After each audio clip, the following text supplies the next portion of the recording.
வாங்க ஃப்ரெண்ட்ஸ், இன்னொரு video. Cabbage வச்சு ஒரு துவையல் ஒன்று அரைச்சிடலாம். இங்கே பாருங்கள், கோஸ், வெங்காயம், தக்காளி, புளி, இதில் ஒரு 2 ஸ்பூன் விட்டு காஞ்ச மிளகா போட்டிருக்கேன். ஒரு 4 காஞ்ச மிளகா.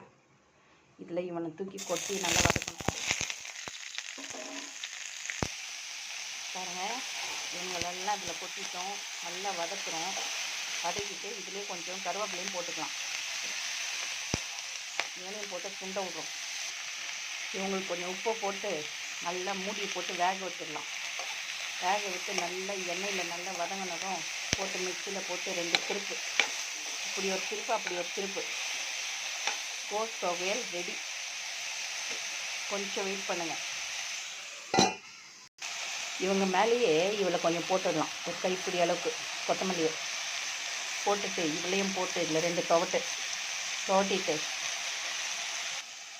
அவ்வளோத்தான். இவங்கெல்லாம் நல்லா வதங்கிட்டாங்க. இவங்களை ஆற வச்சு மிக்சியில் 2 திருப்பு, இந்த பக்கம் அந்த பக்கம். அவ்வளோதான். இதை சூடாக சாதம் போட்டு ஒரு ஸ்பூன் இதை போட்டு நல்லெண்ணெய் ஒரு ஸ்பூன் விட்டு பிசைஞ்சு அடிச்சோம்னா செம்மையாக இருக்கும். போங்க. இந்த கோசு பையனை நல்லா வதக்கி மிக்சி ஜாரில் போட்டுட்டேன். இவனை போட்டு 2 திருப்பி கொண்டு வரேன். வெயிட் பண்ணுங்கள்.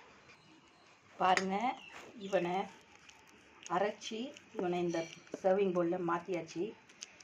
இந்த துவையல் எனக்கு சொல்லி கொடுத்தது என்னோட டார்லிங் ஒருத்தவங்க இருக்காங்க நெய்வேலியில். அவங்க தான் இவனை பண்ணுறதுக்கு மூல காரணமே. சும்மா சொல்லக்கூடாது, நல்லா தான் இருக்கான் சாப்பிட்டு பார்க்கறதுக்கு.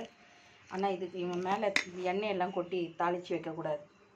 இப்படியே போட்டு ராவா நல்லெண்ணெய் போட்டு பிசைஞ்சு ஒரு அடி அடிக்கணும். ஓகே, அடுத்த வீடியோவில் பார்க்கலாம். மறக்காமல் சப்ஸ்கிரைப் பண்ணுங்கள், ஷேர் பண்ணுங்கள், பெல் பட்டன் அமுத்துங்க.